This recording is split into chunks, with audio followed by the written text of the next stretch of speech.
Welcome to the summary of Episode 6, Extreme Prejudice. March 14th, 2018. In the tower, Omen and Arsenal contact the Justice League and reach the Atom. Based on Lilith's vision, they urge him to have the League convince the world's nuclear powers to secure their weapons. Adam is dubious, but promises to discuss it immediately.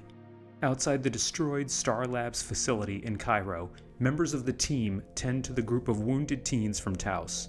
Goldie is seething with rage, and Sai is in a state of shock over their scientist father's deaths. Asami and Eduardo urge the team to confront the extremists before they arrive in a heavily populated area. Rima indicates that she can find them and gives McGann permission to read her mind for the location.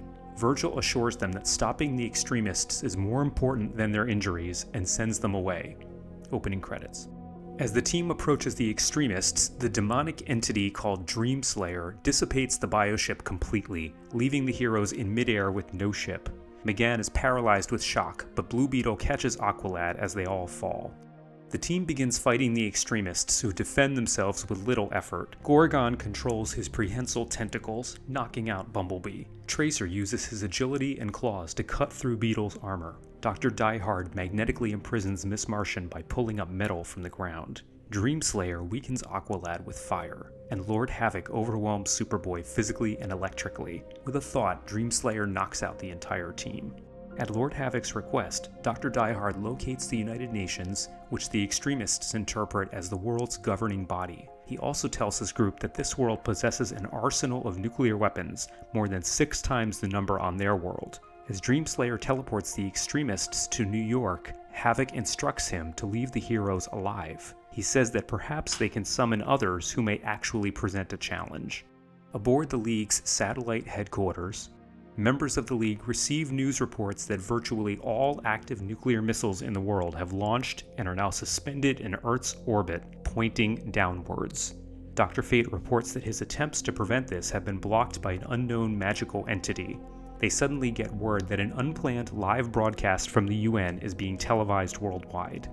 At the United Nations, the extremists have taken over the General Assembly chamber and demanded live news coverage. Lord Havoc says that on their world, the governments did not submit to their demands and the entire planetary population was annihilated. They give the world 12 hours to agree to accept their complete domination, or they will rain down nuclear destruction. Havoc adds that for every hero who tries to oppose them, they will drop a missile on a heavily populated city. As the Titans react to the news, they debate what to do, if anything. Since they are not under UN restrictions like the League or the team, Arsenal suggests that they attack, but others don't think they are powerful or experienced enough. Protector enters and says he remembers everything about the extremists and his world. The Dark gathers to discuss their response to the extremists. Grodd warns of the great power he senses from them. They discuss attacking the extremists, but fear the consequences of nuclear destruction. Deathstroke suggests that after the UN surrenders, they immediately contact the extremists and pledge their allegiance, gain their trust, and then take them apart from within. The group unanimously agrees.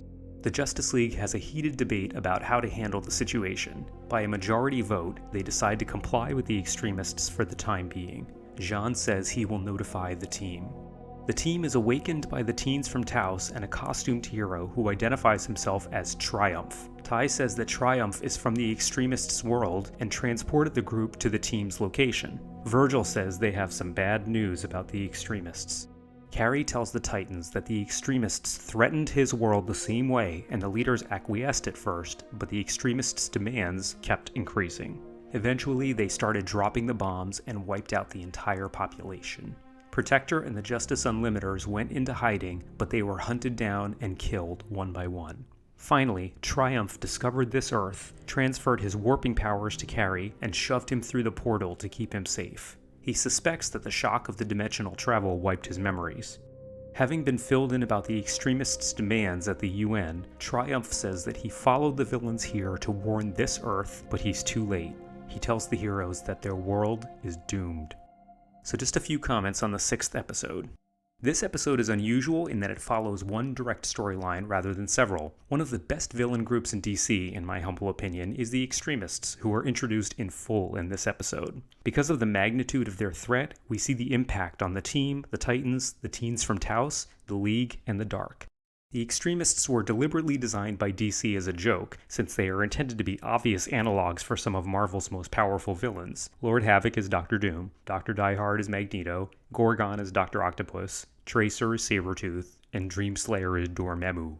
My all-time favorite Justice League storyline was a 5-issue run in Justice League Europe that introduced the Extremists. This storyline, particularly this episode, is a fairly direct adaptation of that arc. This series tends to have slow-building storylines with incremental threats by villains, not out-of-nowhere cataclysmic danger like this, so I think it's a great change of pace. We also get more answers about Protector's origin and the, spoiler alert, brief appearance by Triumph. The world's really left in a pickle at the end of this one.